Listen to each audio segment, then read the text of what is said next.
subscribe and press the bell icon to never miss a video again. पे आपके सामने Shri Bhopal Singh chairman SSC और मैं Navdeep Virk principal secretary transport, मेरे साथ हमारे director state transport Shri Virender Dahiya और अन्य अधिकारी मौजूद हैं।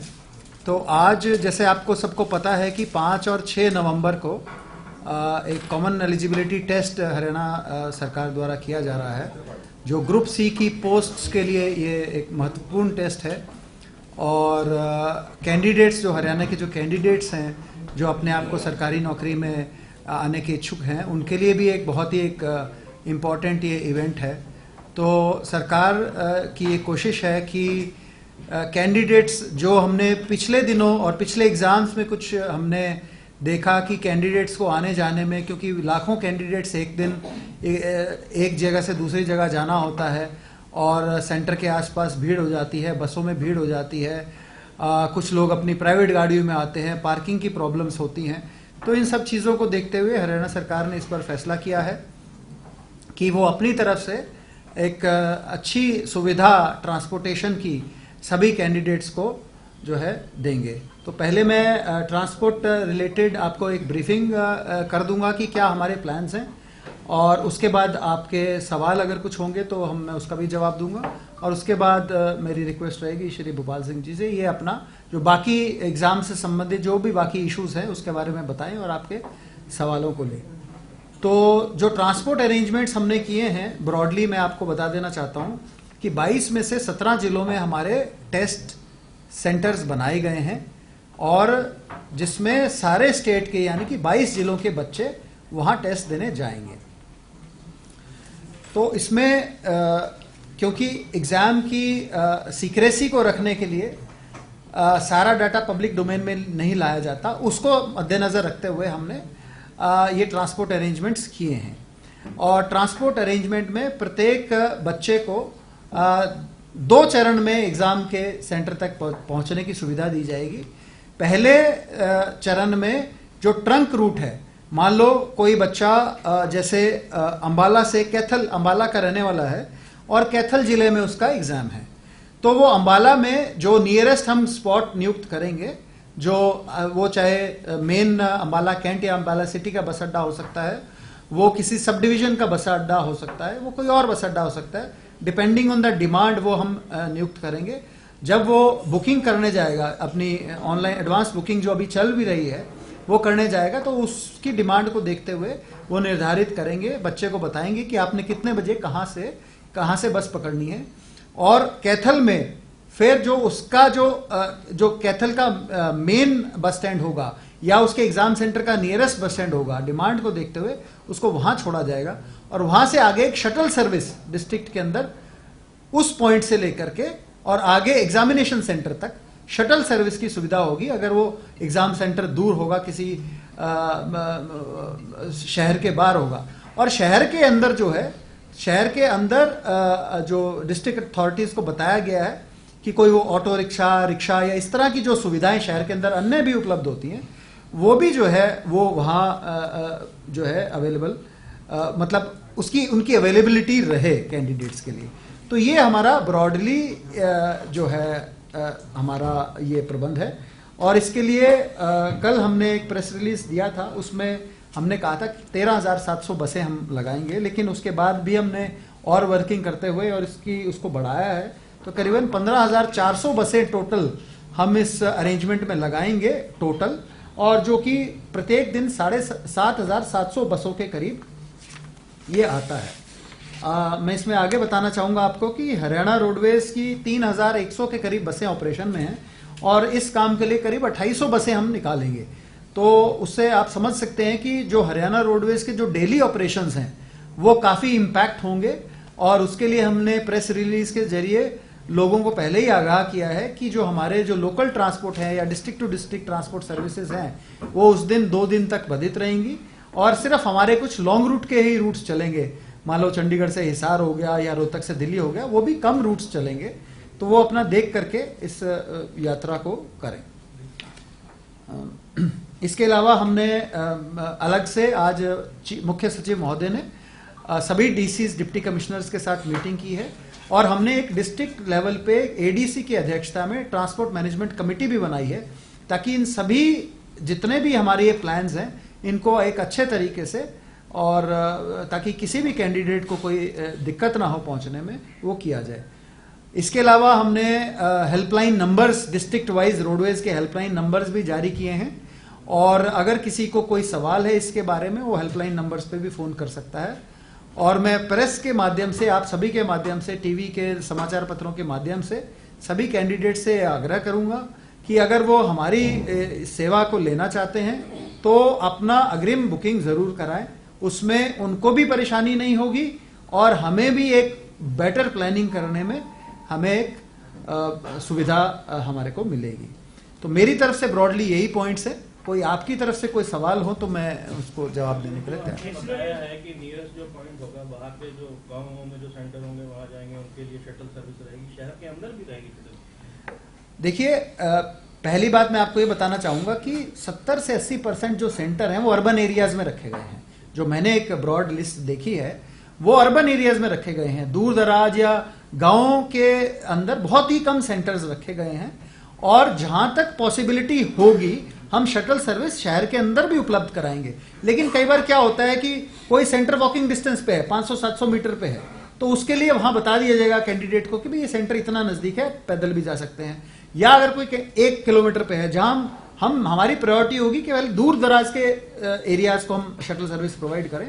नजदीक वाले सेंटर्स में जो दूसरी सुविधाएं हैं उसके बारे में भी कैंडिडेट को जारी हम बताएंगे, लेकिन हमारी शटल सर्विस भी रहेगी।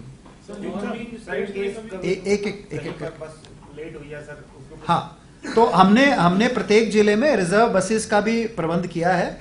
जो कोई हमारी बस ब्रेकडाउन होती है, लेट नहीं होने के हमने हिदायत दी है, उसके बारे में अलग से आपको बताता हूं। अगर हमारी कोई सर्विस ब्रेकडाउन होती है तो हम नियरेस्ट बस डिपो से हम एक उसको बस भिजवाएंगे।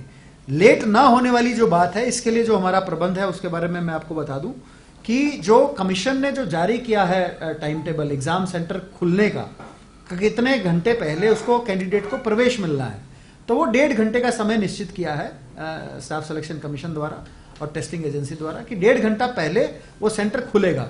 लेकिन हमने उससे भी 1 घंटा पहले का टाइम हमने अपने अधिकारियों को दिया है कि उससे भी 1 घंटा पहले आप जो नियरेस्ट बस स्टैंड पे कैंडिडेट को पहुंचा दें, ताकि वो आगे की व्यवस्था उसकी शटल सर्विस द्वारा या जैसे वो जाना चाहे उसके द्वारा वो हो जाए। इसके अलावा एक चीज मैं और बताना चाहूंगा कि भारतीय रेल से हमने उनका टाइम टेबल लेकर के कौन कौन सी ट्रेन सूट करेंगी बच्चों को, उसके बारे में भी अपनी एडवर्टाइजमेंट में टाइमिंग दे दिया है। और रेलवे स्टेशन पे भी, मेन रेलवे स्टेशन पे भी हम हेल्प डेस्क कर रहे हैं। तो अगर कोई रेल के द्वारा जाना चाहेगा तो रेल के द्वारा जा सकता है। जी, ये जो आपने 7,700 बसेज एक दिन में चाहिए और 2800 हम निकाल पा रहे हैं, तो 4,900 बसेज का अरेंजमेंट कहाँ है? जी, तो ये बसेस जो आपको पता है कि हर जिले में कॉन्ट्रैक्ट कैरेज की जो परमिट बसेस होती हैं वो होती हैं, और इसके अलावा बहुत सारी हमारी एजुकेशनल इंस्टीट्यूशंस की और ऑर्गेनाइजेशंस की बसेस हैं। तो वो सभी उपायुक्त को निर्देश दे दिए गए हैं कि उन बसेस को रिक्विजिशन कराए, और उन बसेस को रिक्विजिशन कराने के बाद में हम बाकायदा उनमें सरकार की तरफ से तेल भरवाएंगे। अगर सीएनजी डलती है सीएनजी डलवाएंगे, अगर उनका टोल टैक्स लगता है तो वो पे करेंगे। हम उनको बाकायदा जो है उनकी कॉस्ट वहन करेंगे। ये एक जिले से दूसरे जिले तक जाएंगे वैसे? हाँ, जहां जरूरत होगी तो जा सकती है। टेम्परेरी परमिट जारी हुआ इनके लिए? हाँ, इनके लिए जो बसेस एक जिले से दूसरे जिले तक जाएंगी उसके लिए हमने डीटीओस को हिदायत दी है कि उनको special permit free of cost जारी किए जाए। इसमें और किसी स्टेट ने इनिशिएटिव लिया पहले कभी, हरियाणा फर्स्ट है? देखिए, मेरी समझ में तो किसी स्टेट ने ऐसा इनिशिएटिव नहीं लिया है, और हमारे लिए भी एक पहली बार एक ये चुनौती है ट्रांसपोर्ट डिपार्टमेंट के लिए, पूरी स्टेट गवर्नमेंट के लिए। इसीलिए हम जोर शोर से लगे हुए हैं, और मेरा मानना है कि बहुत अच्छे से हम इसको कर पाएंगे। अभी तक कितने बच्चों ने रजिस्ट्रेशन कर? अभी देखिए, आज सुबह से ही खुली है रजिस्ट्रेशन। आज हम अपना अरेंजमेंट्स में बिजी हैं, कोई हमारा ऑनलाइन पोर्टल नहीं है इस चीज को देखने का, क्योंकि ये चीज हमने लोकल लेवल पे छोड़ी है। लोकल जीएम्स की हमने डिमांड, हमने अपने पूरे 11,20,000 या 30,000 जितने बच्चे हैं उनकी डिमांड के हिसाब से प्रोजेक्शन कर ली है। अब उससे ज्यादा तो कैंडिडेट बढ़ नहीं सकते, तो हमने तो 100% अपनी वर्कआउट कर लिया है। मेरी समझ से जो आएंगे वो कम आएंगे इससे बच्चे, बिकॉज बहुत सारे सेंटर, जैसे मतलब अंबाला से यमुनानगर है, या अंबाला से पंचकुला है, या अंबाला से कुरुक्षेत्र है, और ये तो मैं district headquarter to district headquarter की बात कर रहा हूँ। तो हो सकता है कि जिस बच्चे का सेंटर है उसका गांव और सेंटर सिर्फ 20 किलोमीटर हो या 15 किलोमीटर हो, तो मैं समझता हूँ कि वो बच्चा नहीं चाहेगा कि मैं 1.5 घंटा पहले 2 घंटा पहले बस अड्डे जाऊं, फिर वहां बस पे चढ़ूं और फिर वहां जाऊं। तो वो अपने वाहन से या वाहन पूल करके या मोटरसाइकिल पे, क्योंकि हरियाणा एक समृद्ध स्टेट है, मैं समझता हूँ आज के दिन सबके पास मोबाइल, मोटरसाइकिल, गांव में कार, ये सब चीजें उपलब्ध हैं। और पिछली बार पहले भी हमने देखा बच्चों ने कार पूलिंग वगैरह काफी की। तो मुझे लगता है कि सारे बच्चे तो नहीं आएंगे, कितने आएंगे वो हम नहीं कह सकते। सर, इसमें do we have any information in terms of categorized students? मतलब एक जो आपने बताया 15-20 किलोमीटर में उसी रूप में पड़ता है किसी का, तो हमने ऐसा कुछ आंकड़ा है कि जो जिनके सेंटर उसी जिले में या 50 किलोमीटर के दायरे में या 100 में? देखिए, हमने रूट्स का आंकड़ा निकाला है कि हमारे 57 रूट हैं जिसमें 2 घंटे से कम ट्रैवल की हमने अनुमान लगाया है, और 56 रूट ऐसे हैं जिसमें 2 घंटे से ज्यादा ट्रैवल करना पड़ेगा। तो ये हमारे पास तो ये आंकड़ा उपलब्ध है। बाकी कितने बच्चे हैं वो कमीशन ने ऐसा कोई डाटा किसी के साथ शेयर नहीं किया है। तो ये जो रूट्स की जो हमने कैसे कैलकुलेशन के लिए एक डिस्ट्रिक्ट से दूसरे डिस्ट्रिक्ट या जिन में जा रहे हैं हमने कितने नंबर ऑफ रूट्स कितने बने? नहीं, हमारे पास जो एग्जैक्ट डेटा अवेलेबल है कि एक डिस्ट्रिक्ट से दूसरे डिस्ट्रिक्ट में कितने बच्चों का सेंटर दिया गया है, वो डेटा हमारे पास करेक्ट है। हमने उसके बेसिस पे जो ट्रंक रूट है उसकी बसेस की कैलकुलेशन करी, और आगे शटल सर्विस चलनी है तो शटल सर्विस की कैलकुलेशन करी, उसके हिसाब से मैं बता रहा हूँ 15,700 बसें लगेगी। तो जो बसों का बैकअप वगैरह बता रहे हैं कि बस कोई खराब हो जाती है या लेट हो जाती है, अगर बस खराब हो जाती है तो ऐसे में कोई अलग टीम रखी हुई है इस बात का ध्यान रखिए कि बस की लोकेशन क्या है? देखिए, बस के अंदर ड्राइवर कंडक्टर हैं, तो उनको वो हमारे तकरीबन रोडवेज की बसें ट्रंक रूट में चलेंगी, तो एक सेट ड्रिल है कि बस खराब होगी तो इमीडिएटली वो कंट्रोल रूम ना ट्रैफिक मैनेजर को फोन करते हैं, बस आ जाती है। तो हमारा स्टैंडर्ड प्रोसीजर है, इसमें कोई जो उनको सब पता है। हमारे ऐसा तो है नहीं कि रोडवेज पहली बार ये काम कर रहा है, तो रोज बस चलाते हैं, तो उनको पता है क्या करना है। तो ये हम उस पोर्टल पे जो बच्चा रजिस्टर्ड करा रहा है उसको पास ऑटोमेटिकली मैसेज आ रहा है कि आपको कितने बजे? नहीं, इसमें थोड़ा सा पहले कहीं मीडिया में आया कि इसके बारे में एक पोर्टल चलाया जाएगा। ऐसा कोई पोर्टल नहीं है आज के दिन में, और मैं आपको बार बार आपके जरिए कैंडिडेट्स को बताना चाहूंगा, जो एडवांस बुकिंग काउंटर हमारे बस डिपोज में खुले हुए हैं वहां जाके एक बार रजिस्टर जरूर कराएं, ताकि उससे हमारे को पता लगे। जो हमारी हरियाणा रोड का पोर्टल है बुकिंग वाला, उसी की बात करें? नहीं, कोई पोर्टल नहीं है। जो अग्रिम बुकिंग काउंटर बस डिपोज में खुले हुए हैं वहां जाके candidate has to register, physically जाना पड़ेगा। तो क्या सर इसमें कितना स्टाफ डिप्लॉय है रोडवेज? किस चीज में? पूरे इसमें सारा ही रोडवेज यही काम कर रहे हैं अभी तो। प्राइवेट भी क्या है मतलब कुछ नहीं, प्राइवेट तो हम बसेस रिक्विजिशन कर रहे हैं ना, जो बाकी entire roadways staff is working on this. पूरे इतने 11 लाख बच्चों को अगर बांध के चल रहे हैं तो इनको हमारे जो डिपो और सब डिपो मिला के 28 है, फिर तो उनको इन पे पहले खुद वहां जाके फिजिकली जाके रजिस्ट्रेशन कराना पड़ेगा, उसके लिए जाना पड़ेगा उनको, फिर तो सारी इसी व्यवस्था में रह जाएगा मामला। देखिए, ये आईटी सर्विसेज का इतना फायदा उठा रहे हैं, मुख्यमंत्री आईटी एनेबल्ड सारी सर्विसेज दे रहे हैं। जी जी, इसमें तो लास्ट स्टेज पे एडमिट कार्ड सुबह से डाउनलोड होने शुरू हुए, ये तो नहीं, एडमिट कार्ड ऑलरेडी डाउनलोड होने शुरू हो चुके हैं। हाँ, तो अभी आज और कल का पूरा दिन है, 2 दिन है। बच्चा या उसकी ब्याह पे कोई भी जाकर के करवा सकता है। हम ये नहीं कह रहे कि कैंडिडेट को खुद जाना है, कोई भी जाके करा सकता है। तो ये अब ये एक है, ये तो इतने बड़े अच्छे आईटी सर्विसेज में ये फ्लॉ आ गया थोड़ा सा। नहीं, फ्लॉ नहीं है, इन बच्चों को फ्लॉ नहीं है, नहीं, ये फ्लॉ नहीं है। मैं आपको दोबारा बताना चाहूंगा, कुछ जो डेटा प्रोटेक्शन की रिस्ट्रिक्शंस होते हुए हमें ये करना पड़ा इस तरह से। एडमिट कार्ड डाउनलोड होगा तो वो डाटा बाहर, देखिए, वो डेटा एक टेस्टिंग एजेंसी के पास है। वो टेस्टिंग एजेंसी अगर हमसे कोई डेटा शेयर नहीं करेगी तो मैं अब उसी कंस्टेंट के अंदर ही काम करूंगा ना अपना। This test is not being done by the state government. मुझे तो सिर्फ ये अंबाला से मुझे कैथल जाना है, मुझे ये बुकिंग करानी है, इसके लिए तो कोई डाटा इतना प्रिजर्व करना। अच्छा, अभी इस चीज पे मैं थोड़ा फर्दर डिस्कशन करना कोई वो नहीं है। हमने सोच समझ के जो ये सिस्टम बनाया है, इसके पीछे काफी विचार हुआ है, उसके बाद ये सिस्टम बनाया है। मोबाइल नंबर भी जारी कर रहे हैं, स्टेशन काउंटर पे कह रहे हैं कि मोबाइल पर भी कॉल करके आप देखिए, ऐसा है कि कोई भी फ्री सेवा जब हम इस देश में देते हैं उसको मिसयूज होने का पूरा स्कोप रहता है। तो अब वो मिसयूज भी ना हो और वो भी हो, और मैं ये भी बताना चाहूंगा कि हमने कुछ एडिशनल कैपेसिटी भी रखी है। मान लो कुछ बच्चे किसी वजह से नहीं आ पाते बुकिंग कराने और लास्ट दिन में आ जाते हैं, हम उनको भी पूरी एकोमोडेट करने की कोशिश करेंगे। उसके लिए हमने 20-30% एडिशनल कैपेसिटी का भी आदेश दिया है। लेकिन मैं फिर भी कहूंगा कि एक बार कोई भी, देखिए एक इंपॉर्टेंट एग्जाम है, जो सीरियस कैंडिडेट है वो जरूर जा करके वो इस चीज का कोई बहुत ज्यादा लोड नहीं लेगा कि जी मैं ऑनलाइन नहीं करा पा रहा, मुझे जाना क्यों पड़ रहा है। सी कल को इंटरव्यू होगा, कुछ होगा, एग्जाम हॉल में भी तो फिजिकली जाना पड़ेगा, वो भी तो ऑनलाइन नहीं हो रहा। तो ये सब चीजों को ध्यान में रखते हुए हमने एक जो सिस्टम बनाया है वो administratively convenient and secure system समझ के बनाया। इसमें ये प्राइवेट कितना सेक्टर इन्वॉल्व करें, जैसे स्कूल वगैरह हैं या और ये जो चलते हैं? हाँ, तो मैंने आपको बताया कि जैसे प्रत्येक दिन 2800 बसें रोडवेज की लगेंगी, तो ये 2800 के अलावा 4,500 से 5,000 बसें प्राइवेट लगेंगी। तो हर रोडवेज से ज्यादा बसें तो प्राइवेट हम रिक्विजिशन करेंगे। तो सर 5 तारीख को क्या स्कूलों की छुट्टी होगी? मेरी समझ के अनुसार शायद स्कूल एजुकेशन डिपार्टमेंट ने इसको छुट्टी डिक्लेयर करने का कुछ निर्णय लिया है, but I am not certain, but ऐसा कुछ है शायद। सर इसमें जो टोटल फाइनेंशियल बर्डन आएगा एडिशनल प्राइवेट करेंगे या फिर सीएनजी भरवाएंगे या फिर टोल है, वो कितना रहेगा, कुछ आइडिया? अभी हमने कैलकुलेट नहीं किया है, पूरा बट एस्टिमेट अब ये तो डिपेंड करता है कितने बच्चे जाएंगे। कोई अभी डिमांड पूरी आएगी उसके बाद ही मैं बता पाऊंगा, पर सरकार ने फैसला किया है कि जितना भी आएगा उसको हम वहन करेंगे। लेकिन रेलवे में जो जाएगा उसको खुद किराया देना पड़ेगा जी, जो रेलवे में जाएगा उसको देना हाँ जी, रेल, पड़ेगा। और जो ऑटो सर्विस लेगा उसकी भी उसका भी खुद देना।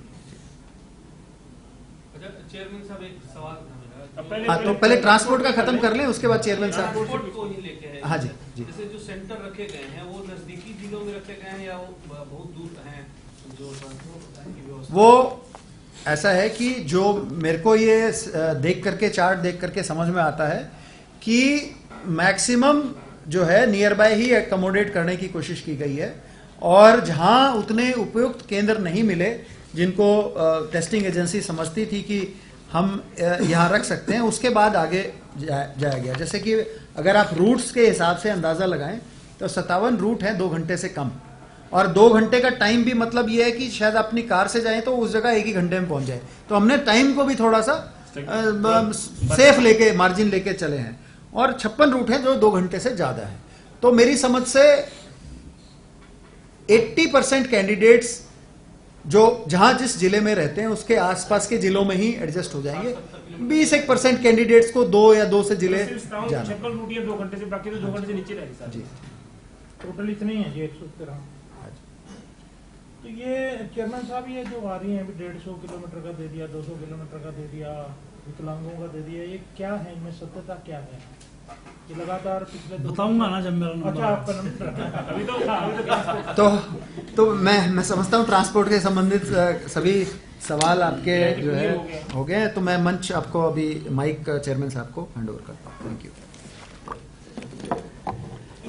थैंक यू विवेक साहब, रिस्पेक्टेड विवेक साहब, दहिया जी, ऑफिसर्स, पत्रकार बंधुओं, सबसे पहले तो मैं आप सबको, विवेक साहब ने, मुख्यमंत्री जी ने हमारे इस इवेंट में जो ऐतिहासिक निर्णय लिया है फ्री ट्रैवलिंग का कैंडिडेट के लिए, उनको लिए उनका साधुवाद भी करता हूं और बधाई भी देता हूं उनको। तो जो विषय मेरे उसमें संज्ञान में है, ये आप सब का मैं भी धन्यवाद करता हूं कि सीटी को लेकर आप हर रोज एक्टिव भी रहते हैं, जिज्ञासावश भी रहते हैं और खूब छापते हैं, और कोई कमी अगर हमारे लेवल पे है उसको भी आप उजागर करते हैं और हम उसका ठीक करने का उसको प्रयास करते हैं। जैसे हमने कई बार आपको बता चुके हैं कि हमारी जो परीक्षा है 5 और 6 नवंबर को, 5 को 2 शिफ्टों में और इसी तरह 6 तारीख को 2 शिफ्टों में। पहली जो मॉर्निंग की शिफ्ट है वो 10 बजे से 11:45 तक, और जो इवनिंग की शिफ्ट है वो 3 बजे से 4:45 तक 2 दिन होने जा रही है। और जैसे पहले आप लोग छाप चुके हैं सारे, इस जो सी क्लास है इसमें 11,36,894 लोगों ने अप्लाई किया था। तो जो आज हमारे पास डाटा आया है कुछ उसमें डबल फार्म मिले, कुछ के अनकम्प्लीट फार्म मिले, और कुछ ने फीस जानबूझ के नहीं की। तो आज की डेट में ये जो आंकड़ा है एग्जैक्ट, ये है 10,78,864। तो इतने लोग परीक्षा देने के लिए आएंगे, और ये परीक्षा जो है वो 558 स्थानों पर होगी। अब आप ये क्वेश्चन कर सकते हैं कि पहले तो आप कह रहे थे कि 1200 केंद्र होंगे, तो 658 स्थान हैं, 658 बिल्डिंग्स हैं, मतलब इंस्टीट्यूट हैं, ये संस्थाएं हैं। उस एक सेंटर में 4 सेंटर भी हो सकते हैं और उसमें एक भी हो सकता है। तो अगर सेंटर्स की बात करें तो ये लगभग 1200 हैं, अगर स्थानों की बात करें तो ये 658 हैं। और जैसा विक साहब ने बताया कि ये 17 जिलों में प्लस चंडीगढ़ में परीक्षा जो है होने जा रही है। सारी बातें आप लोगों के माध्यम से हमारे को पता लगती हैं। लंबा साहब ने हमारे को ट्वीट करके बताया कि एक ही बच्चे के 3 एडमिट कार्ड आ गए या 2 एडमिट कार्ड आ गए। उस क्वेश्चन का जवाब मेरे पास ये है कि उस बच्चे ने एक बार आधार कार्ड के तौर पर और दूसरे किसी दूसरी आईडी पे या तीसरा पीपीपी के आधार पर अप्लाई कर दिया, और हमारे सिस्टम में कोई ऐसा राइडर नहीं लगा हुआ था कि हम उसको रोक सकें कि यू आर ऑलरेडी रजिस्टर्ड। तो उसके हमने 2 या 3 फार्म हैं जो एक्सेप्ट कर लिए, और इसी तरह से जब उसने अपलोड किया तो मैं मानता हूं कि 70 लोग ऐसे मिले हमारे को जिनके 2 या 3 एडमिट कार्ड आ गए। तो उसके लिए हमने अपना एक हेल्प डेस्क नंबर लॉन्च किया हुआ है। आपके माध्यम से भी मैं सब जो प्रतिभागी हैं उनको बता देता हूं। उसका नंबर है 180057289997। और हमने बच्चों को ये कहा है कि अगर आपके पास 180057289997, और बच्चों को हमने ये कहा है कि अगर आप फिजिकल आके एप्लीकेशन देना चाहें या इस नंबर पे नोट करा दीजिए कि मेरे एडमिट कार्ड 1 से ज़्यादा आ गए हैं, तो हम आपको ऑप्शन देंगे कि जो आपके नियरेस्ट स्टेशन है तो वहां पर आप परीक्षा दें, और आपका अगर कोई दूसरा एडमिट कार्ड आ गया, तीसरा एडमिट कार्ड आ गया, उसको हम कैंसिल कर देंगे। तो ये भी नहीं होगा कि उसको 1 से ज़्यादा एडमिट कार्ड मिले, पर इसकी हम पूरी तरह से गहनता से हम जांच करेंगे। ये कई बार बच्चे जानबूझकर करते हैं। एक एडमिट कार्ड पे वो खुद बैठ गया, दूसरे पे उसने सीटर बैठा दिया, या उसने 2 परीक्षाएं खुद दे ली और जोड़ से में उसके ज़्यादा नंबर हैं, कल लेके ये आ जाएगा कि मेरा तो सर एक्चुअल नंबर ये था। तो हम पूरी तरह से इसकी गहनता से विचार करेंगे। अगर किसी ने ऐसा जानबूझकर किया है तो उसका कैंडिडेचर हम रद्द करेंगे, उसका कैंडिडेचर रद्द करेंगे और HSSC की परीक्षा से उसको सदा के लिए डीबार करेंगे कि आपने रॉन्ग इन्फॉर्मेशन दी है। अगर उससे कहीं गलती से हुआ है तो हम उससे को परीक्षा से वंचित नहीं करेंगे और उसको परीक्षा में कंसीडर करेंगे।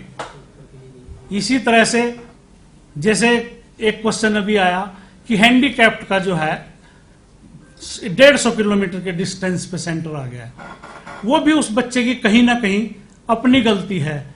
उसने अपना हैंडीकैप्ड का सर्टिफिकेट तो लगा दिया, पर फॉर्म भरते हुए उसने हैंडीकैप्ड को यस नहीं किया, तो सिस्टम ने जो है हो सकता है कि उसका 150 किलोमीटर की डिस्टेंस पे उठा लिया हो।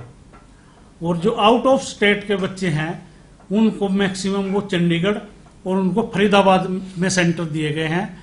हमारा पूरा प्रयास ये रहा है कि 100 किलोमीटर के रेडियस से ज़्यादा किसी बच्चे को दूर जाना ना पड़े, क्योंकि इससे एक तो विरक साहब का भी बर्डन कम होता है और लोकल जो प्रशासन है उसका भी बर्डन कम होता है कि उसको ठहराने की व्यवस्था, उसके जो साथ सहभागी आया उसको ठहराने की व्यवस्था, वो भी उसको कम से कम करनी पड़े। तो आप लोगों का अगर इस बारे में कोई क्वेश्चन है तो आप बताएं।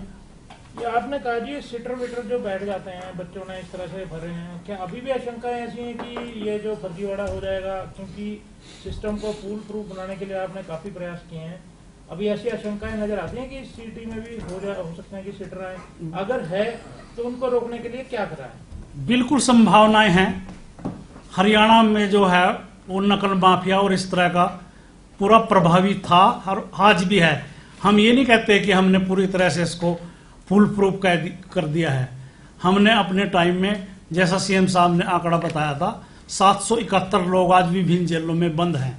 वो इसी तरह से हैं, सीटर हैं, इम्पर्सोनेशन है, किसी की दूसरे की जगह दूसरी परीक्षा दी।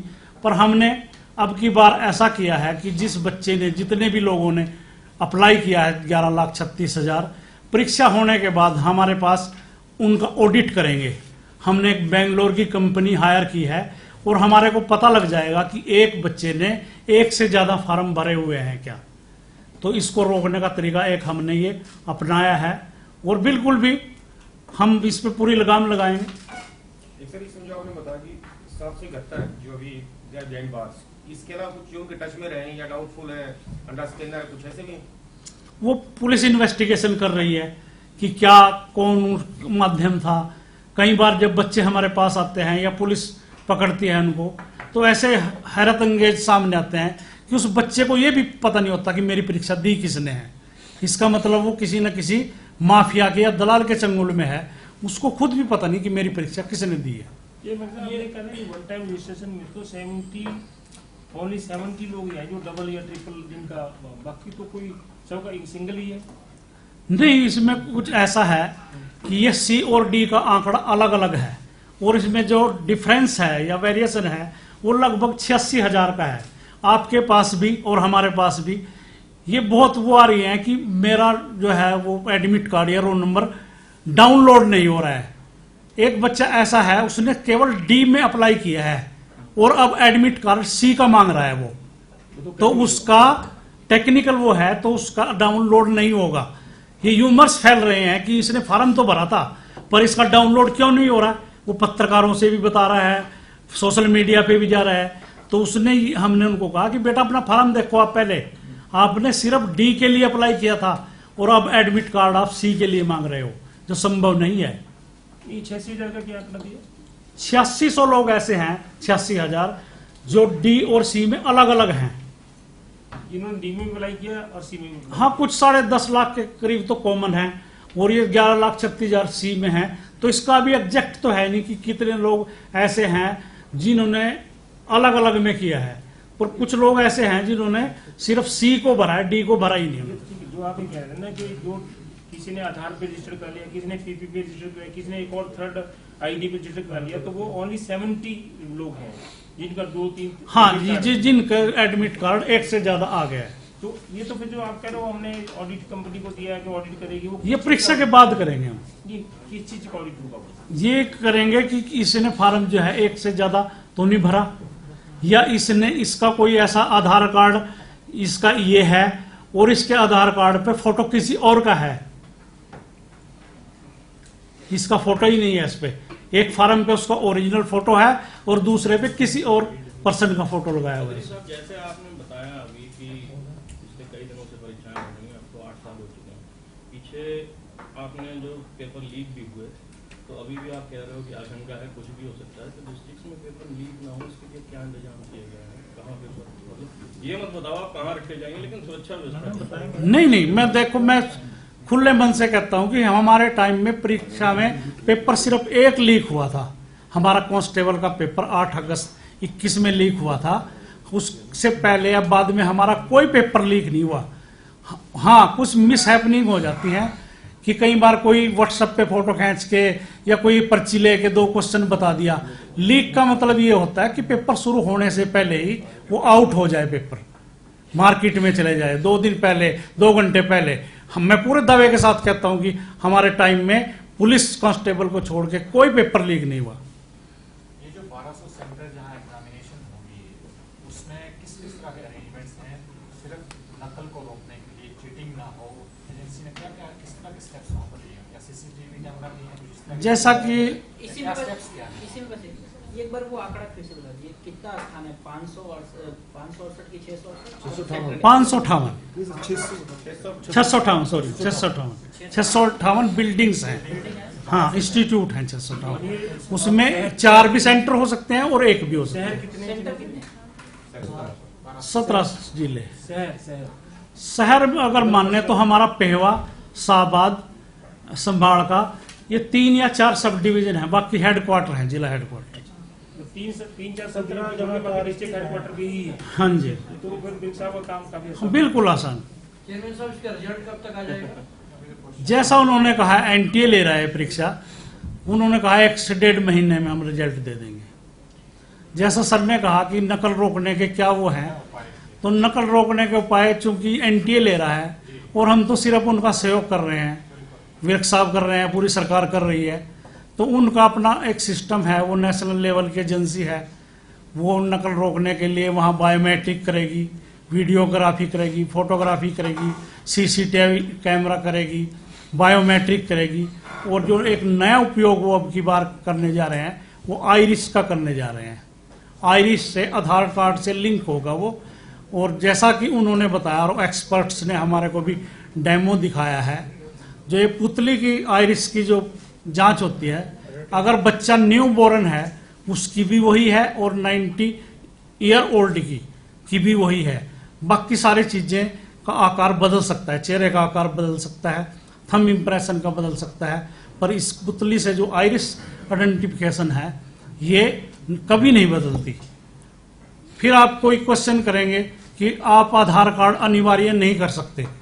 एनटीए चूंकि नेशनल एजेंसी है और भारत सरकार का एक उपक्रम है, उसने यूडीआई से इसकी परमिशन ले चुके हैं। वो हाई कोर्ट में एक केस भी गया कि आधार कार्ड जरूरी नहीं कर सकते आप, और उन्होंने ये परमिशन ले ली है कि एक बेनिफिट है और बेनिफिट के लिए आधार कार्ड सरकार अनिवार्य कर सकती है। ये चेयरमैन साहब, इनकी एनटीए की जो है सक्सेस रेट क्या है? मतलब ये जो नकल, बिना नकल के पेपर कराने की, ये एनटीए से क्वेश्चन करिए, हमारा पहली बार एक्सपेरिमेंट कर रहे हैं। ठेका दिया है 500 रुपए पर हेड दे रहे हो आप एनटीए का, ये तो होगा भी, ये फुल प्रूफ सिस्टम है इनका। हाँ, सरकार ने एग्रीमेंट किया है, सरकार ने सारी चीजें विजिलेंट करके की होंगी। आप नहीं कर पाए तभी अपन एनटीए पकड़े ना जी। नहीं, क्यों नहीं कर पाए हम? ये हमारी तो हो ही जाती थी। कोई हमने इससे बड़े बड़े एग्जाम किए हैं। डी में हमने 18 लाख का किया, क्लर्क में 12 लाख का किया है।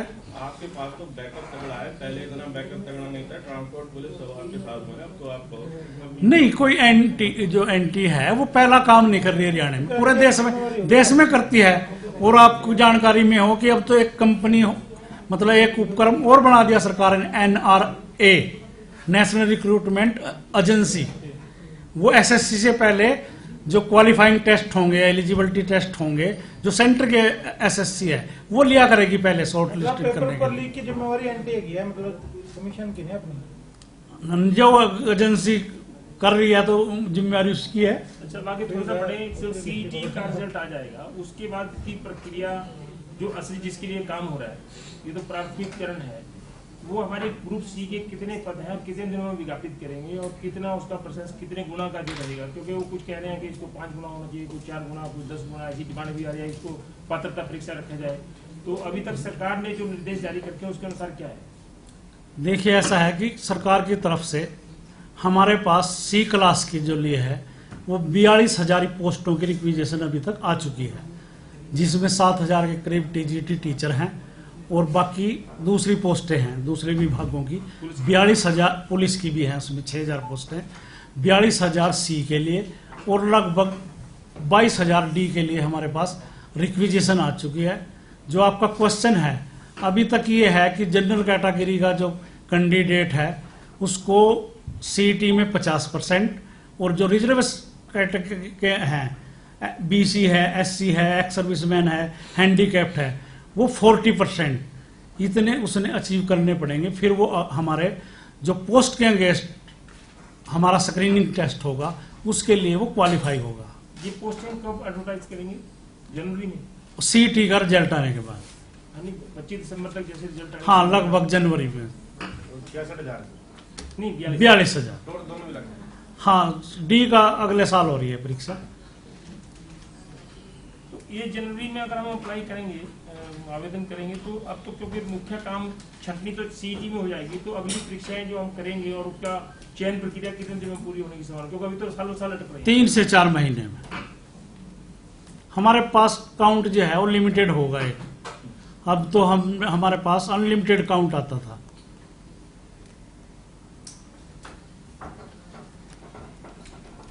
अब हमारे पास कोई पेंडिंग रिजल्ट रह भी गया है कोई भर्तियों का? हाँ, रिजल्ट है हमारे पास। लगभग 30 कैटेगरी के रिजल्ट हमारे पास बकाया है, जिसमें 12/19 जिसके को हम ITI इंस्ट्रक्टर की भर्ती कहते हैं, और 14/19 जो SIDC की है, और एक कैटेगरी 1/20 है जिसमें 5-4 कैटेगरी और हैं। उनका प्रोसेस हमने शुरू कर दिया। शायद आज भी हम 5-4 रिजल्ट आज भी निकालने वाले पेंडिंग में कितनी पोस्ट है सर टोटल? जिनका रिजल्ट पेंडिंग है लगभग 3500 पोस्ट है। तो ये हम कब तक, ये क्योंकि सीईटी तो चलो हो ही रहा है, ये कब तक हम कंप्लीट कर लेंगे? नवंबर के महीने में सारे पेंडिंग रिजल्ट आपको हम देंगे।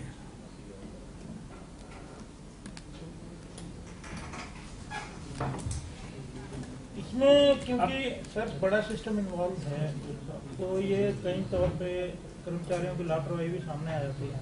वो हिदायतें जारी की हैं उनके लिए भी, क्योंकि सारा बेड़ा आपका इन्वॉल्व है, चाहे प्राइवेट सेक्टर हो। मतलब अगर कोई लापरवाही की वजह से बच्चों का बड़ा नुकसान होगा सीटी का। देखिए, मैं समझता हूँ कि हमने जो प्लान की है उसका बैकअप भी रखा है, और मेरी समझ से मैंने खुद जो है 2 बार वीडियो कॉन्फ्रेंस अभी तक कर चुका हूँ अधिकारियों से।